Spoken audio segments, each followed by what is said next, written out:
Bago tayo mag-umpisa sa ating istorya, i-comment mo naman kung taga saan ka at anong oras ka nanonood ngayon dahil baka sa oras na pinapakinggan mo ito ay tahimik na rin ang paligid ninyo.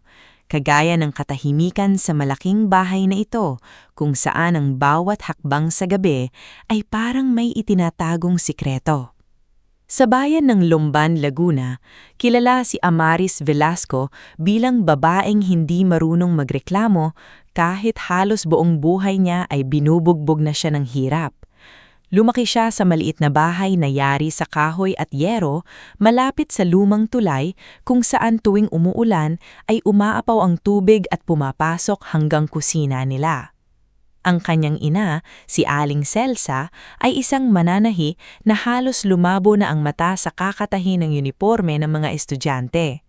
Ang kanyang ama naman na si Mang Tino, bago pumanaw, ay isang karpinterong hindi man yumaman, ay iniwan sa anak ang prinsipyong mas mahalaga pa sa lupa at pera, ang huwag magnakaw, huwag manakit, at huwag yumuko sa kasinungalingan.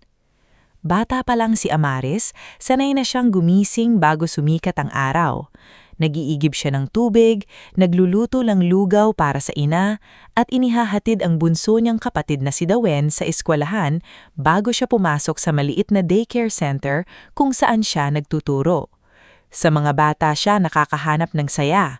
Kahit maliit ang sahod, kahit minsan ay kapos sa pamasahe, kapag naririnig niya ang tawag ng mga bata na Teacher Amares, parang gumagaan ang dibdib niya. Isang hapon, habang nag-aayos siya ng mga papel sa daycare, dumating ang isang lalaking nakaputing polo, simple ang relo, walang kasamang bodyguard at may dalang blueprint. Siya si Sander Montesero, isang arkitektong inaatasang magdisenyo ng bagong community library sa lugar. Hindi alam ni Amaris noong una na anak pala ito ng mayamang pamilyang Montesero, isang apelidong kilala sa real estate, construction at lumang mansyon sa Maynila na halos parang palasyo kung pag-uusapan ng mga tao. Pasensya na, sabi ni Sander habang nakangiting nahihiya. Hinahanap ko sana ang barangay captain, pero mukhang napadpad ako sa pinakamakulay na classroom sa buong bayan. Napatingin si Amaris sa mga ginupit na papel sa dingding, sa sirang electric fan na nakatali ng alambre at sa mga upuang iba-iba ang kulay dahil pinaglumaan lang ng elementary school. Kung classroom ang hinahanap ninyo, tama kayo. Pero kung barangay captain, kailangan nyo pang lumiko sa Anto, yung may tindahan ng banana queue. Ngumiti si Sander. Salamat, ako nga pala si Sander. Amaris. Doon nagsimula ang tahimik na pagkakaibigan nila. Hindi sa engranding paraan. Walang bulaklak araw-araw, walang mahal na restoran, walang pangakong parang pelikula. Minsan, nagdadala lang si Sander ng bagong lapis para sa mga bata. Minsan naman, tumutulong siyang ayusin ang sirang bookshelf. At si Amaris, kahit ayaw aminin, unti-unting napapalagay ang loob sa lalaking hindi gumagamit ng yaman para magmukhang mataas sa iba. Lumipas ang mga buwan, naging malinaw ang nararamdaman nila sa isa't isa. Ngunit, bago pa man tanggapin ni Amaris ang pag-ibig ni Sander, tinanong niya ito ng diretsyo isang gabi sa harap ng daycare habang hinahatid siya nito. Alam mo bang mahirap lang ako, Sander? Napatingin si Sander sa kanya. Alam ko. Alam mo rin bang hindi ako bagay sa mundo mo? Huminga ng malalim si Sander.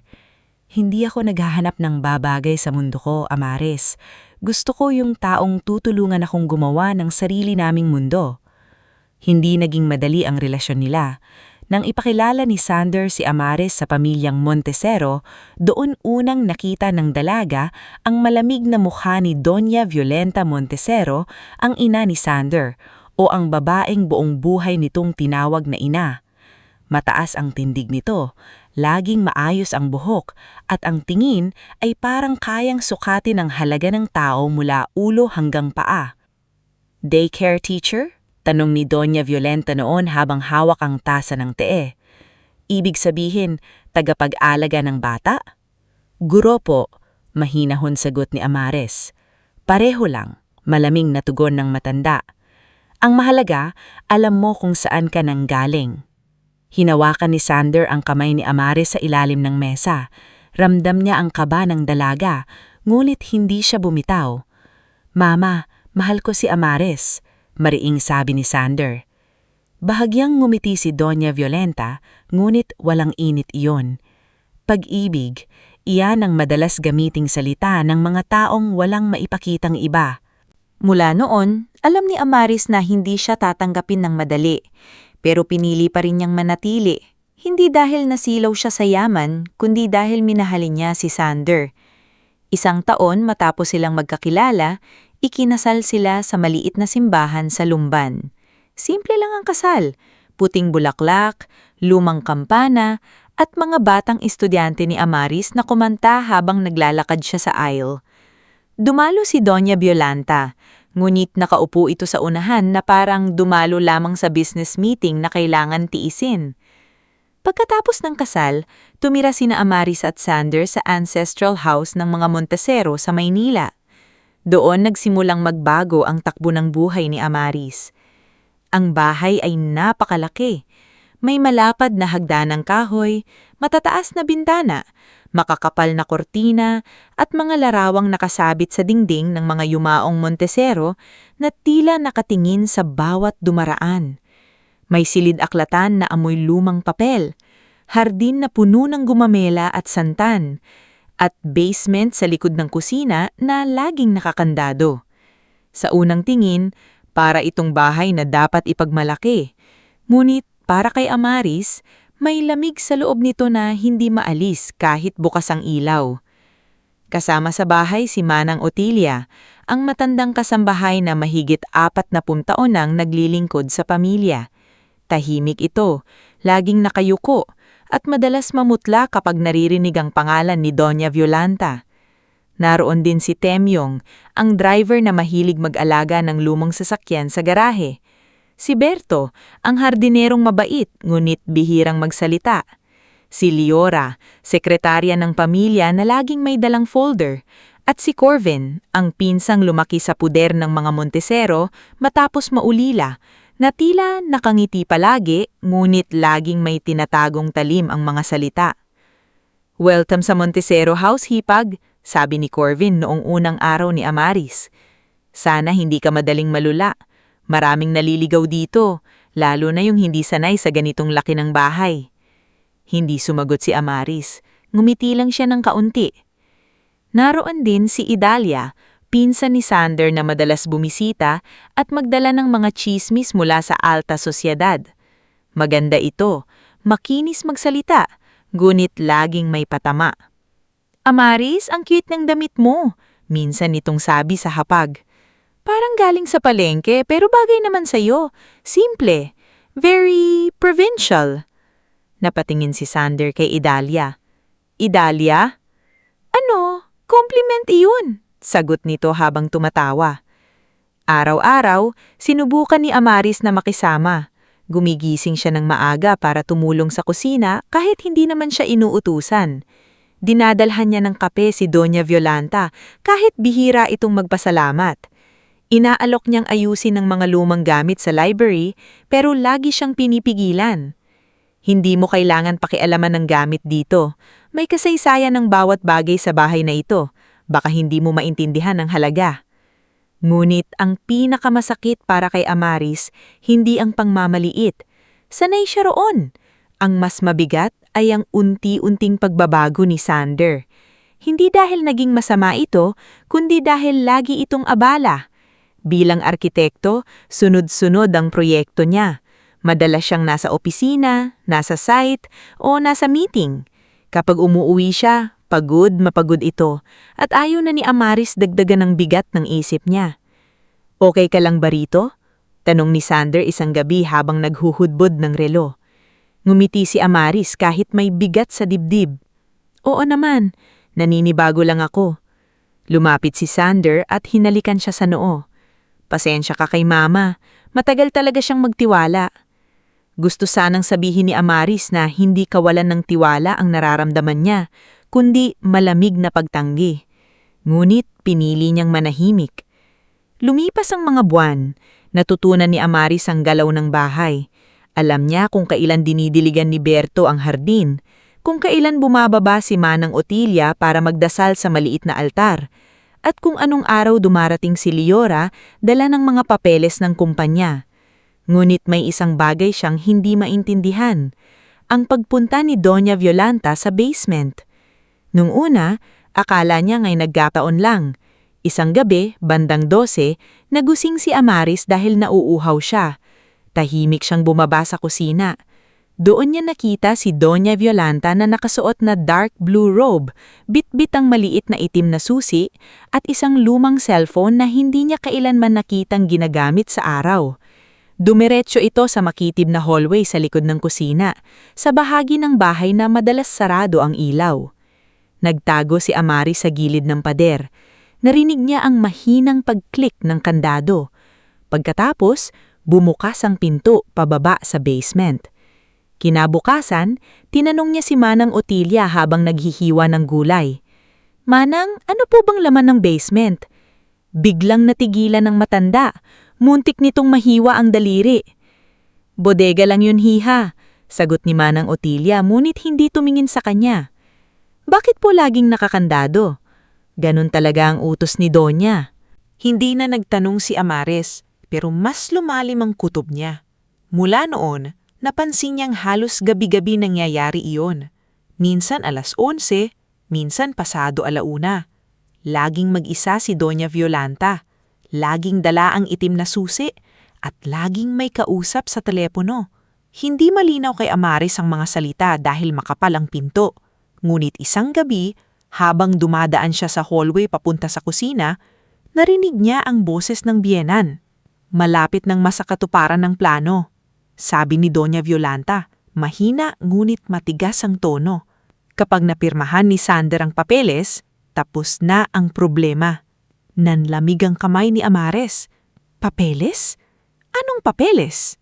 Kinabukasan, napansin niya si Leora na nagdala ng makapal na folder sa bahay. Pumasok ito sa opisina ni Doña Violanta kasama si Attorney Basilio Ferrer, ang abogado ng pamilya. Si Basilio ay lalaking nasa 50, laging pawisan kahit malamig ang aircon, at hindi tumitingin ng diretso kapag kinakausap. Ilang minuto matapos silang pumasok, dumaan si Corvin sa hallway at tumigil nang makita si Amares. "Mahilig ka yatang magmasid, hipag?" sabi nito. "Sa dagan lang sana ako sa hardin," sagot ni Amares. "Sa bahay na ito, hipag, hindi lahat ng pintuan dapat binubuksan. Minsan, kahit pinto lang ang tingnan mo, mapapahamak ka na." Hindi nagpakita ng takot si Amares, pero pagtalikod niya ay nanginginig ang tuhod niya. Nang gabing iyon, sinubukan niyang kausapin si Sander. "May pinapapirma ba sa'yo ang mama mo?" Tanong niya habang naghahapunan sila sa maliit na breakfast nook. Napakunot noo si Sander. "Documents? Marami. Mostly permits and family trust updates. Bakit? Binabasa mo ba lahat?" Ngumiti ito ng pagod. "Siyempre, pero may tiwala naman ako kay Mama at Attorney Basilio. Matagal na sila sa pamilya." Gusto sanang sabihin ni Amares ang narinig niya ngunit natakot siyang magmukhang mapaghinala. Sa halip, marhan niyang sinabi, "Mag-ingat ka lang. Minsan kasi kahit pamilya may tinatago rin." Tumigil si Sander sa pagkain. "May sinasabi ka ba?" Bago pa siya makasagot, pumasok si Doña Violanta sa silid. "Anong pinag-uusapan ninyo?" tanong nito. "Wala po," mabilis na sagot ni Amares. Tumingin si Doña Violanta sa kanya ng matagal. Mabuti, dahil sa pamilya nito, ang mga usapang hindi naiintindihan ay hindi dapat pinakikialaman. Doon lalong naramdaman ni Amares na may mali. Isang gabing malakas ang ulan, nang umalis si Sander para sa emergency site inspection sa Cavite, muling nagising si Amares sa tunog ng mabagal na yabag sa hallway. Bumangon siya at bahagyang binukhan ng pinto. Nakita niya si Doña Violanta papunta sa hagdan, hawak ang itim na susi. Sa pagkakataong iyon, hindi na napigilan ni Amares ang sarili niya. Dahan-dahan siyang sumunod. Madilim ang hallway sa likod ng kusina. Tanging ilaw mula sa labas ang pumapasok sa maliit na bintana habang hinahampas ng ulan ang salamin. Bumukas ang pinto ng basement. Bumaba si Doña Violanta. Naiwan itong bahagyang nakabukas. Dahan-dahang lumapit si Amares. Mula sa siwang ng pinto, narinig niya ang boses ng biyenan. Hindi dapat malaman ni Sander na buhay pa ang dokumentong iniwan ng ama niya. Kapag nakuha niya iyon, mawawala sa atin ang kontrol. Napahawak Amares sa dibdib niya. Ama? Dokumento? Kontrol? Gusto pa niyang makinig, ngunit biglang may nagsalita sa likuran niya. Hindi ka ba naliligaw, Amares? Parang huminto ang paghinga niya. Dahan-dahan siyang lumingon at nakita si Corvin nakatayo sa dilim. Basa ang buhok na tila kagagaling lang sa labas. May maliit na ngiti sa labi nito pero malamig ang mga mata. Kukuha lang sana ako ng tubig. Nauutal si Amares. Sa likod ng kusina, sa tapat ng basement? Tanong ni Corvin. Ang layo naman yata ng nilakad mo para sa isang basong tubig. Bumukas ng tuluyan ang pinto sa ibaba. Umakyat si Doña Violanta. Hawak pa rin ang telepono. Nang makita si Amares, hindi ito nagulat. Parang inaasahan niya ito. Anong ginagawa mo rito? Tanong ng matanda. Hindi po ako makatulog. Narinig ko lang po ang ingay. Lumapit si Doña Violanta. Sa bahay na ito, Amares, maraming tunog sa gabi. Lumang kahoy, hangin, ulan. Mga bagay na hindi mo dapat binibigyan ng kahulugan. Napayuko si Amares. Opo. Ngunit bago siya makaalis, hinawak ni Doña Violanta ang braso niya. Hindi madiin, pero sapat na maramdaman niyang babala iyon. Mahal ng anak ko ang katahimikan. Sabi ng biyenan, huwag mong guguluhin ang bahay na ito dahil lang sa mga imahinasyon mo. Walang naisagot si Amares. Bumalik siya sa kwarto na nanginginig habang naririnig sa likod niya ang mahinang boses ni Corvin. Kailangan na yata nating siyang bantayan. Pagpasok ni Amaris sa kwarto, isinara niya ang pinto at napaupo sa gilid ng kama. Basa ng pawis ang palad niya kahit malamig ang gabi.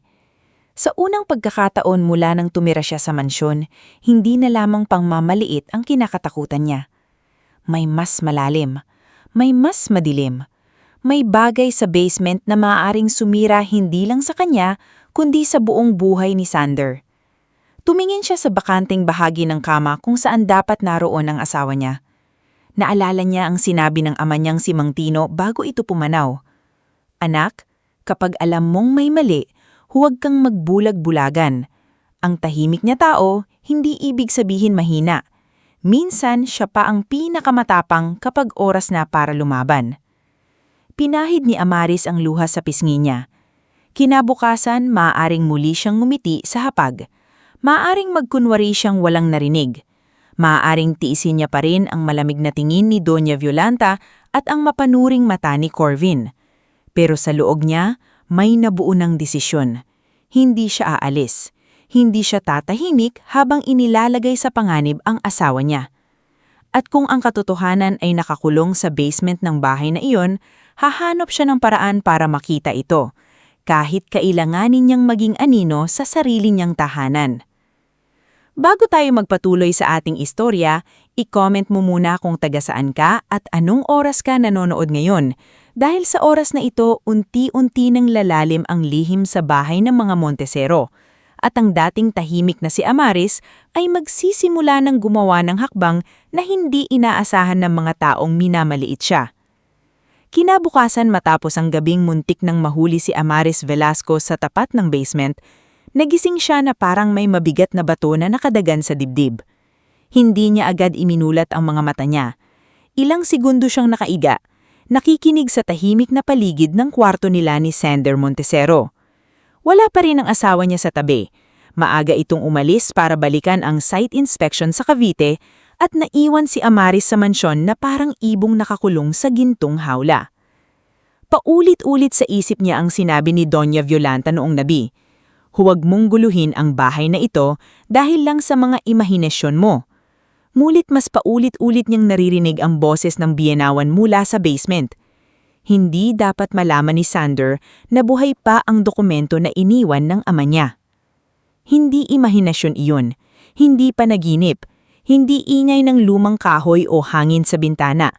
Totoong narinig na iyon, at kung totoo iyon, Ibig sabihin, may mahalagang bagay na itinatago kay Sander. Isang bagay na may kinalaman sa yumaong Don Laureano Montesero, ang lalaking halos sambahin ng asawa niya bilang ama. Bumamon si Amaris at humarap sa salamin. Maputla siya. May bahid pa ng pagod sa ilalim ng kanyang mga mata.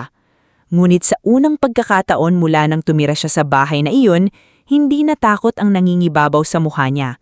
May pasya na sa mga mata niya. Hindi sapat ang kutob. Hindi sapat ang pakikinig. Kailangan niya ng ebidensya. Habang nag-aalmusal siya sa mahabang hapag, naroon si Doña Violanta sa dulo ng mesa, tahimik na umiinom ng kape. Nasa kabilang upuan si Corvin, nagbabasa ng business section ng diaryo, ngunit halatang nakikinig sa bawat kilos ni Amaris. Si Idalia naman ay dumating na may bitbit na maliit na kahon ng pastries, kunwari ay masaya at magaan ang aura. "Good morning, Amaris," sabi ni Idalia habang nakangiti. "Mukhang hindi ka nakatulog. Ayos ka lang ba? O baka naman naninibago ka pa rin sa laki ng bahay?" Bahagyang ngumiti si Amaris. "Ayos lang ako. Dapat kasi matulog ka ng maaga," sabat ni Corvin nang hindi inaalis ang tingin sa diaryo. "Delikado ang gumagala sa gabi. Maraming nadadapa sa dilim." Humigpit ang hawak ni Amaris sa tasa, ngunit hindi siya sumagot. Itinaas ni Doña Violanta ang tingin. "Amaris, simula ngayon, kung may kailangan ka sa gabi, tawagin mo si Manang Otilia. Hindi magandang tingnan na naglilibot ang manugang ko kung saan-saan sa bahay." "Opo," mahinang sagot ni Amaris. Sa loob niya, lalong lamang tumibay ang kutob niyang binabantayan na siya. Pagkatapos ng almusal, nagkunwari siyang tutulong sa Manang Otilia. Habang naghuhugas ang matanda ng pinggan, napansin ni Amaris ang panginginig ng kamay niya. "Manang," marahan niyang sabi, "may alam bu ba kayo tungkol sa dokumento ni Don Laureano?" Binitawan ni Manang Otilia ang kutsara. Tumama iyon sa lababo at lumikha ng matinis na tunog. "Jiha, huwag kang magtanong ng ganyan." "Bakit po?" Tumingin si Manang Otilia sa pintuan, siniguradong walang tao. Dito sa bahay na ito, ang mga tanong na hindi gusto ni Donya ay may kapalit. Hindi lang sa nagtatanong, pati sa mga nakikinig. "Pero si Sander po ang asawa ko. Kung may tinatago sa kanya, kailangan kong malaman." Namalig ang mata ni Manang Otilia, hindi sa galit, kundi sa takot. "Mabait ka, Amaris, kaya nga natatakot ako para sa'yo. Hindi mo kilala ang mga taong kinakalaban mo." Bago pa makasagot si Amaris, pumasok si Corvin sa kusina. "Ang aga naman ng seryosong usapan," sabi nito. "May problema ba?" Mabilis na yumuko si Manang Otilia. "Wala po, Sir Corvin. Tinanong lang ni Ma'am Amaris kung may lulutuin para sa tanghalian." "Ganun ba?" Lumapit si Corvin sa mesa at kumuha ng mansanas. "Amaris, hindi mo kailangang magtanong sa mga kasambahay tungkol sa bahay. Kung may gusto kang malaman, ako ang tanungin mo. Mas marami akong alam kaysa sa kanila." Tumingin si Amaris sa kanya. "Sige, ano po bang laman ng basement?" Sandaling tumigil si Corvin sa pagkagat sa mansanas. Pagkatapos ay ngumiti siya. "Alikabok, lumang gamit, mga bagay na hindi na kailangan ng buhay na tao." "Kung ganun, bakit parang takot ang lahat pag nababanggit iyon?" Lumapit pa si Corvin. "Minsan kasi, Amaris, ang takot ay hindi dahil sa laman ng isang lugar. Minsan, takot ang tao dahil baka may taong gaya mo na pumasok sa bagay na hindi niya kayang panindigan." Tahimik siyang iniwan ni Corvin, ngunit sapat na iyon para tuluyang kumbinsihin si Amaris na may dapat siyang makita sa basement. Nang hapon iyon, habang nasa kwarto siya, kinuha ni Amaris ang luma niyang cellphone at hinanap ang pangalan ng isang dati niyang estudyante sa daycare, si Nico Almazan. Noong bata pa si Nico, siya ang batang laging nakaupo sa likod ng klase dahil wala itong baon at laging nahihiya sa ibang bata. Si Amaris ang madalas magbigay sa kanya ng tinapay. Ngayon, nagtatrabaho na ito bilang technician sa isang security systems company sa Santa Cruz. Tinawagan niya ito. "Teacher Amaris?" Masayang bati ni Nico sa kabilang linya. "Grabe, ang tagal! Kumusta na po kayo?" "Nico, may kailangan sana akong ipatulong pero sensitibo ito." Biglang seryoso ang boses ng binata. "May problema po ba kayo?" Saglit na nag-alangan si Amaris. Ayaw niyang magdamay, pero wala siyang ibang mapagkakatiwalaan. Kailangan ko ng maliit na kamera, yung hindi madaling makita, pang-monitor lang sana ng isang lugar sa bahay. Security camera po? Oo, pero discreet. Natahimik si Nico. Teacher, delikado po ba ito? Tumingin si Amaris sa nakasarang pinto ng kwarto. Hindi ko pa alam, pero kailangan kong malaman kung ano ang totoo bago may masaktan. Hindi na nagtanong pa si Nico, marahil dahil kilala niya si Amaris. Hindi ito gagawa ng bagay na masama kung walang mabigat na dahilan. Kinabukasan, nagpadala si Nico ng mensahe. May dala raw siyang maliit na kamera na kayang ikabit sa air vent at konektado sa tablet o cellphone. Kailangan niyang puntahan ng bahay bilang technician para hindi mahalata. Doon na naisip ni Amaris ang sira-sirang internet connection sa lumang library ng mansyon. Madalas nagrereklamo si Doña Violanta dahil mahina ang signal sa opisina nito. Nang tanghalian, habang magkasama sila sa mesa, maingat na nagsalita si Amaris. "Mama," tawag niya kay Doña Violanta kahit mabigat sa dibdib niya iyon. "Napansin ko pong mahina ang internet sa library. May kilala po akong technician. Pwede ko po sanang papuntahin bukas." Tinignan sina Amaris ni Doña Violanta na parang sinusukat kung may pakana siya. "Hindi kailangan, may sariling tao ang pamilya para sa mga bagay na ganyan." Sumingit si Liora na kasalukuyang nag-aabot ng folder sa matanda. "Actually, Donya, nahirapan po tayo kahapon sa video call sa Singapore clients dahil sa connection. Kung mabilis lang naman ang check, makakatulong." Napatitig si Amaris kay Liora. Hindi niya alam kung sadya nitong tinulungan siya o nagkataon lang. Napabuntong hininga si Doña Violanta. "Fine, pero dapat may bantay." "Si Temyong po ang pwedeng magbantay. Kilala niya naman ang mga pasikot-sikot sa bahay." Tumanggo si Doña Violanta. "Isang oras lang. Ayoko nang kung sino-sinong taong nagtatagal dito." "Opo." Nang gabing iyon, hindi bumaba si Amaris. Hindi niya sinundan si Doña Violanta. Alam niyang masyado nang mainit ang mata sa kanya. Sa halip, nanatili siya sa kwarto at naghintay kay Sander. Halos 11:00 na nang dumating ito. Pagod na pagod, may bitbit na tube ng blueprint. "Amaris," sabi nito habang nakangiti ng pagod. "Pasensya na, hindi na naman tayo nakapag-dinner ng sabay." Tinulungan niya itong alisin ng coat. "Okay lang, kumain ka na ba?" "Konti lang." Kinuha niya ito ng mainit na sabaw sa kusina. Habang kumakain si Sander, tinitigan siya ni Amaris. Iniisip niya kung paano sasabihin ang lahat. Ngulit, paano mo sasabihin sa isang lalaking mahal mo na baka ang buong buhay niya ay itinayo sa kasinungalingan? Paano mo sasabihin na ang babaeng tinatawag niyang ana ay may tinatagong dokumento mula sa kanyang ana? "Bakit ka nakatingin sa akin ng ganyan?" Tanong ni Sander. Napangiti ng malungkot si Amaris. "Wala, iniisip ko lang, kapag may nalaman ka bang masakit tungkol sa pamilya mo, gugustuhin mo bang malaman ang totoo?" Natigil si Sander. "Saan ang galing yan?" "Hypothetical lang." Huminga siya ng malalim. "Siyempre, masakit man, mas mabuti ang totoo kaysa kasinungalingan. Pero sana kung may ganun man, kasama mo ako pang hinarap ko." Parang may tumusok sa dibdib ni Amaris. Gusto niyang sabihin, "Kasama mo ako, Sander, kaya nga ginagawa ko ito." Pero pinili niyang hawakan na lang ang kamay nito. Kinabukasan, dumating si Nico bilang technician. Nakasuot siya ng simpleng gray polo, may dalang tool bag, at marunong magpanggap na walang alam sa tensyon sa bahay. Si Temyong ang sumalubong sa kanya sa gate. "Ikaw yung mag-aayos ng internet?" tanong ni Temyong. "Opo, kuya." Nang makita ni Temyong si Amaris sa hallway, saglit itong tumanggo. Parang nauunawaan nito na may mas malalim na dahilan ang pagdating ni Nico, pero hindi ito nagsalita. Sinimulan ni Nico ang kunwarong pagche-check ng router sa library.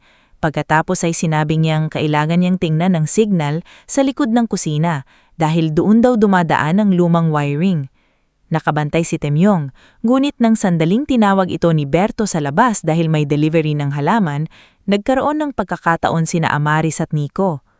"Mabilis lang po ito," bulong ni Nico habang binubuksan ng maliit na air vent malapit sa hallway pababa sa basement. Nakikita ba ang pinto? Opo, pati kalahati ng hagdan pababa. Hindi kita ang buong basement pero maririnig ang audio kung malapit sila sa pinto. Okay na yon. Mabilis na ikinabit ni Nico ang maliit na kamera.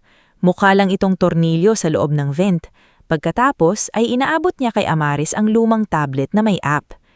Teacher, may record button po ito, pero ingat kayo ha, kapag may nakita nito. Alam ko. Bago umalis si Nico, mahina nitong sinabing, "Noong baka ako, kayo lang ang nagtanggol sa akin nung pinagbibintahangan akong nagnakaw ng baon. Ngayon, ako naman po ang tutulong. Pero sana po, huwag kayong mapahamak." Napangiti si Amaris kahit kinakabahan. "Salamat, Nico." Lumipas ang hapon na parang masyadong mabagal. Dumating si Doña Violanta mula sa salon, si Corvin ay nagkulong sa opisina, at si Idalia ay nagpunta para magdala ng imbitasyon sa isang charity gala. Normal lang lahat sa paningin ng iba, pero para kay Amaris, bawat segundo ay parang paghahanda sa pagsabog ng katotohanan. Pagsapit ng gabi, itinago niya ang tablet sa ilalim ng mga kumot. Hindi siya natulog. Ipinatay niya ang ilaw at naghintay. 12:15, gumalaw ang screen. May aninong dumaan sa hallway. Si Doña Violanta. Hawak nito ang itim na susi at lumang cellphone. Bumukas ang pinto ng basement. Ilang sandali pa lang, may sumunod na isa pang tao. Si Corvin. Nang sumunod na bumaba si Attorney Basilio, napaupo ng tuwid si Amaris. 3 sila. Hindi ito ordinaryong pagtatago lang ng gamit. Mahina ang audio noong una, ngunit nang bumalik sila malapit sa pinto, mas naging malinaw ang usapan. "Kailangan na nating kumilos," sabi ni Corvin.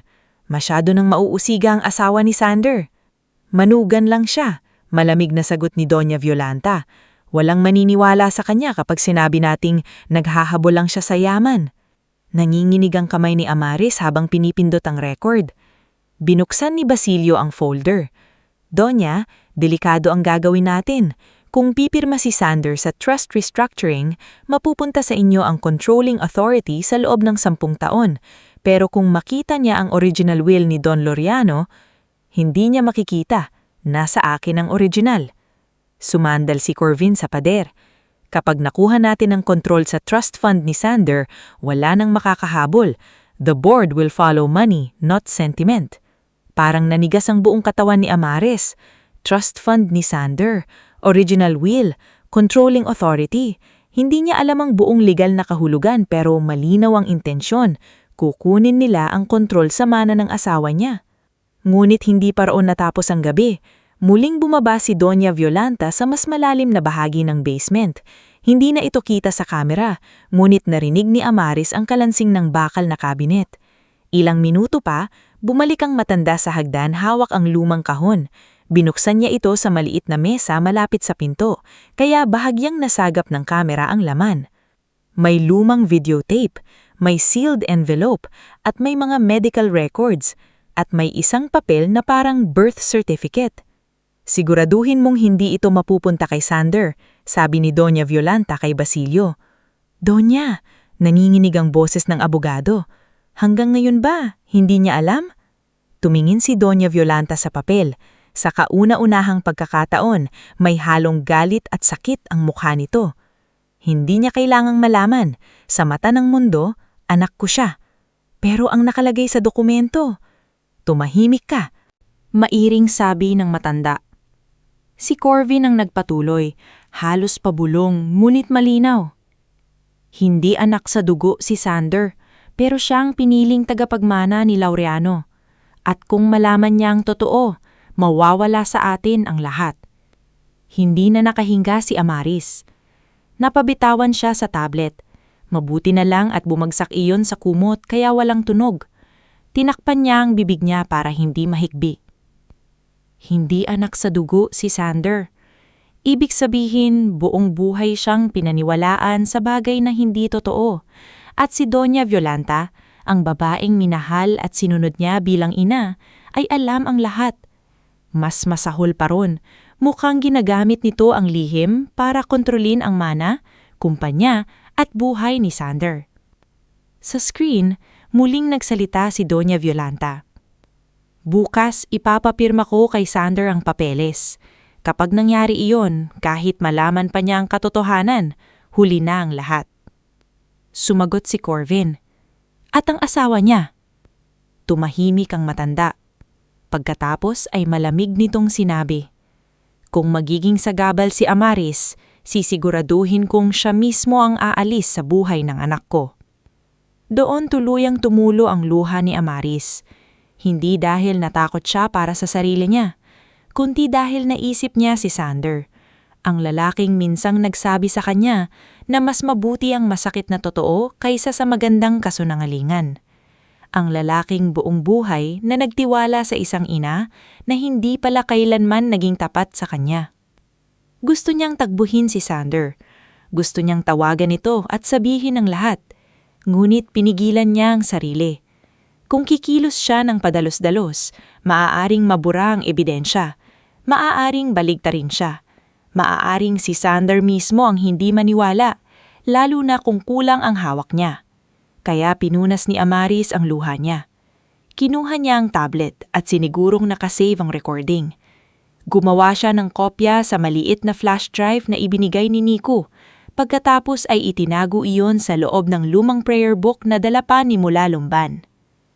Nang matapos ang recording at umalis ang tatlo sa basement, nanatili si Amaris sa dilim ng kwarto. Hindi siya natulog hanggang madaling araw. Sa labas, nagsisimula ng lumiwanag ang langit. Ngunit sa loob ng bahay, mas lalo niyang naramdaman ang bigat ng dilim. Alam niyang mula sa gabing iyon, wala nang atrasan. Ang dating hinala ay naging ebidensya. Ang dating pangmamaliit ay naging banta. At ang dating tahimik na manugang na iniisip nilang madaling itaboy ay ngayon may hawak ng susi sa katotohanang matagal nang ikinulong sa ilalim ng mansyon. Ngunit hindi pa ito ang oras para sumugod. Kailangan niya munang alamin kung sino ang tunay na ina ni Sander.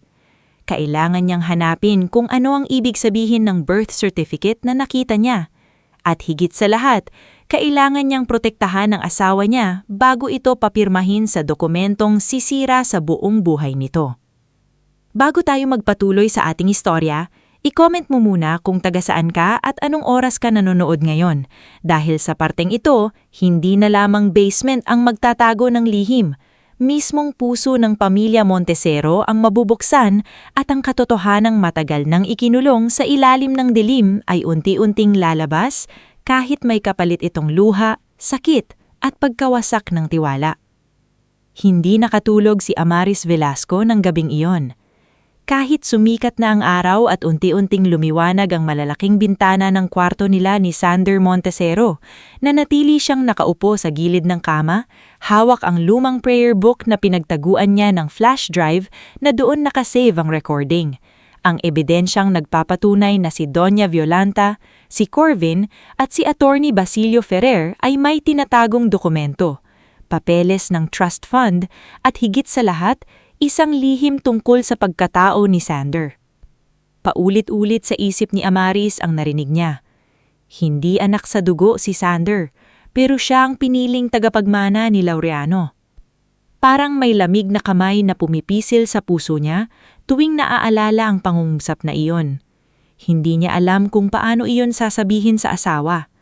Si Sander, sa kabila ng pagiging tahimik at minsan ay masyadong nagtitiwala sa kanyang ina, ay isang mabuting tao. Hindi ito naghangad ng kapangyarihan. Hindi ito nagyabang sa apelido. Buong buhay niyang minahal si Doña Violanta bilang ina kahit malamig ito sa kanya. At ngayon, kailangan niyang malaman na isang malaking bahagi ng buhay niya ay itinaiyo sa kasamangalingan. Ngunit hindi pa sapat na ipakita lang ang video. Kailangan pa ni Amaris ng kasagutan. Kailangan niyang malaman kung sino ang tunay na ina ni Sander. Kailangan niyang maintindihan kung bakit ganito katindi ang takot ni Doña Violanta sa isang birth certificate at isang lumang dokumento. Nang pumasok si Sander sa kwarto bandang 7 ng umaga, halatang pagod. Kakagaling lang nito sa maagang meeting at may hawak pang kape mula sa labas. Hindi ka ba natulog? Tanong niya, nag-aalala. Napakurap si Amaris. Mabilis niyang itinago ang prayer book sa ilalim ng unan. Kaunti lang. Hindi ako mapakali. Lumapit si Sander at hinawakan ang noo niya. May sakit ka ba? Umiling siya. Wala. Ikaw? May pinapapirma ba sa'yo ngayon? Napakunot ang noo ni Sander. Mamaya pa. Mama said may trust restructuring papers daw na kailangan kong pirmahan bago matapos ang linggo. Bakit? Nalaglag ang puso ni Amaris sa narinig. Mas mabilis na pala ang plano kaysa inaakala niya. Pwede bang huwag ka munang pumirma? Bakit? Pakiramdam ko may mali.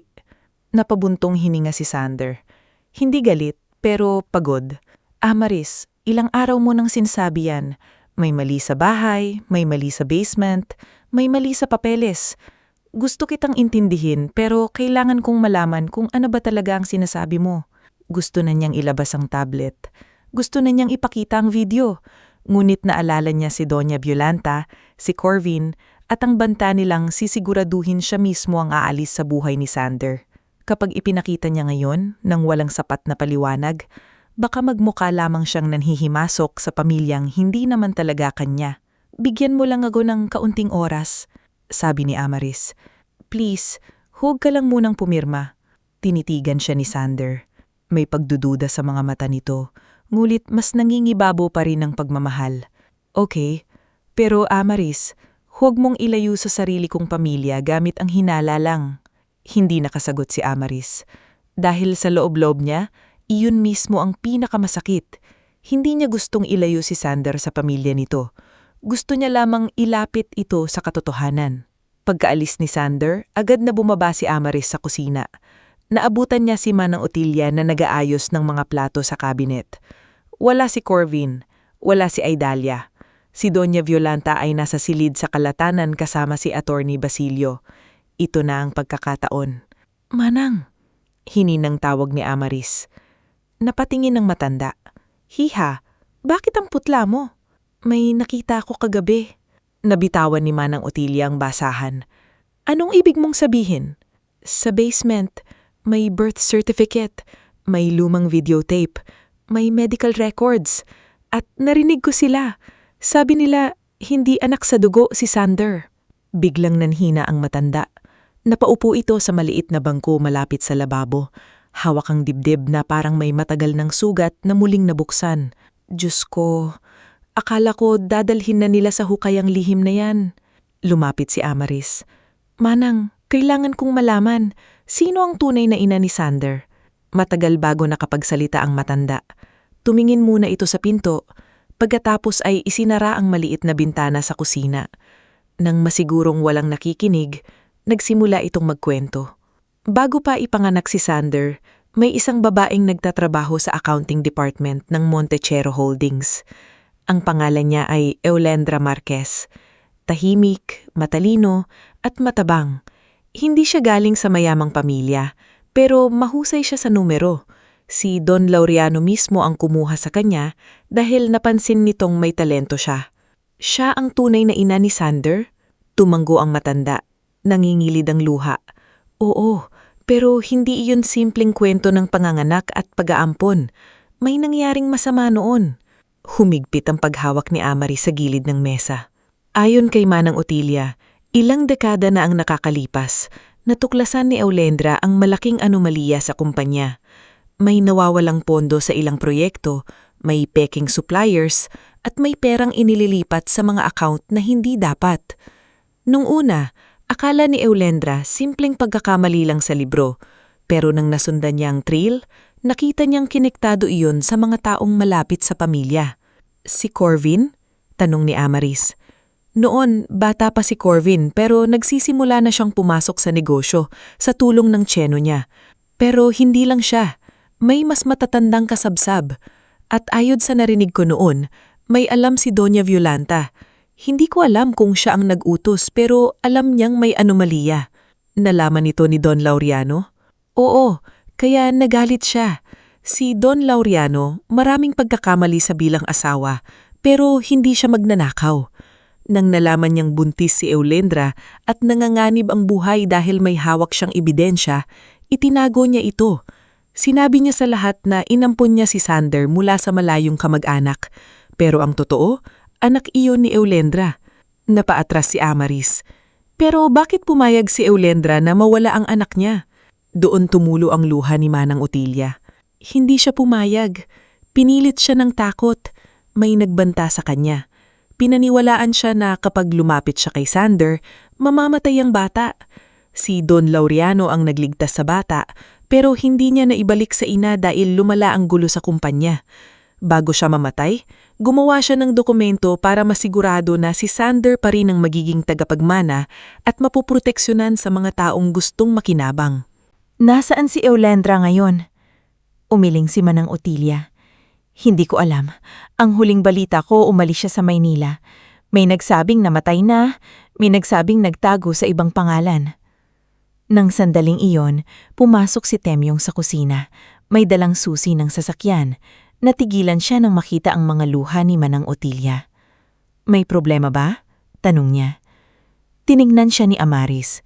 Matagal siyang nagdalawang isip, ngulit naalala niyang si Temyong ang driver na minsang nakakita ng kahon, ipinasok sa basement. Kuya Temyong, may alam ka ba tungkol kay Eulendra Marquez? Nagbago ang mukha ni Temyong. Hindi takot ang una niyang reaksyon, pagkabigla. Saan mo narinig ang pangalan na yan? Kailangan kong hanapin siya. Napatingin si Temyong kay Manang Otilia. Huminga ito ng malalim. May kilala akong dating messenger ng kumpanya, si Ramil Sargo. Siya ang naghatid ng huling sulat ni Don Laureano bago namatay. Matagal na siyang nakatira sa Paete. Baka may alam siya. Doon nagsimulang gumalaw ang paghahanap ni Amaris. Hindi siya pwedeng lumabas ng basta-basta dahil binabantayan siya ni Corvin. Kaya nagpaalam siya kay Doña Violanta na bibisitahin niya ang ina niya si Aling Celsa sa Lumban dahil masama raw ang pakiramdam. Hindi ito agad pumayag. Bakit ngayon? Tanong ni Doña Violanta habang nakaupo sa silid aklatan. Matagal ko na po siyang hindi nakikita. Hindi ka ba pwedeng magpadala na lang ng pera? Napakagatlabi ni Amaris. Ina ko po siya, hindi obligasyon na pwedeng ipadala sa sobre. Tumaas ang kilay ni Doña Violanta. Matalim na ang dila mo ngayon. Hindi po, pagod lang. Nasa tabi lang si Corvin, nakangisi. Gusto mo ihatid kita? Hindi na, si Kuya Temyong na lang. Mas gusto kong si Corvin ang sumama, malamig na sabi ni Doña Violanta. Bago pa makasagot si Amaris, pumasok si Sander sa silid. May meeting siya. Ako ang maghahatid sa kanya kung kailangan, pero may meeting ako. Let Temyong drive her, Mama. Bibisitahin lang niya ang nanay niya. Napilitang pumayag si Doña Violanta, ngulit hindi nawala ang hinala sa mukha nito. Sa halip na dumiretso sa Lumban, dumaan muna sina Amaris at Temyong sa Paete. Doon nila hinanap si Ramil Sargo, isang lalaking payat, may puting buhok at nagtitinda na ngayon ng ukit na kahoy malapit sa simbahan.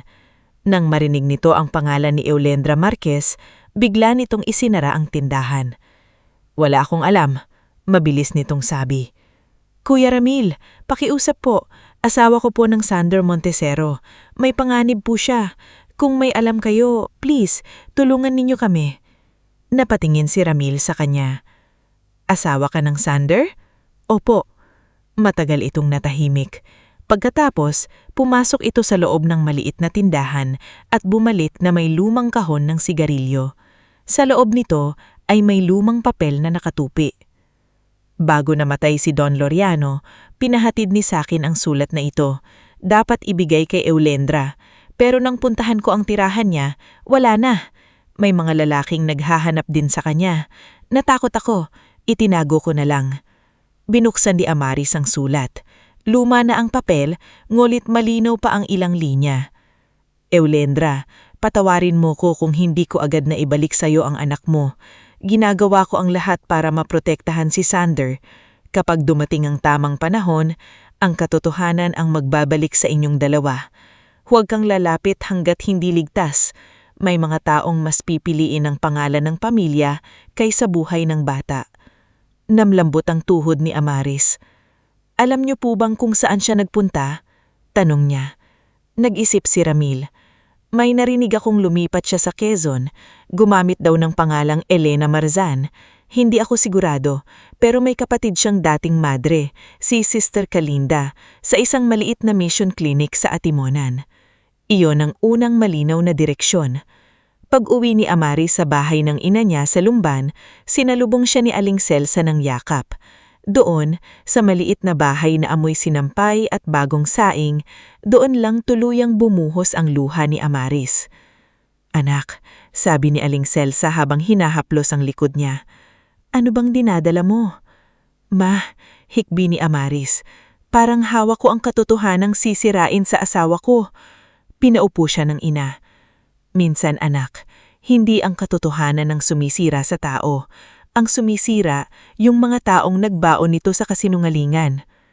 Kinabukasan, palihim na bumiyahe si Amaris patungong Quezon, kasama si Temyong at si Nico Almazan na nagdala ng kapya ng video recording para kung may mangyari man, may ebidensya pa rin sa ibang kamay.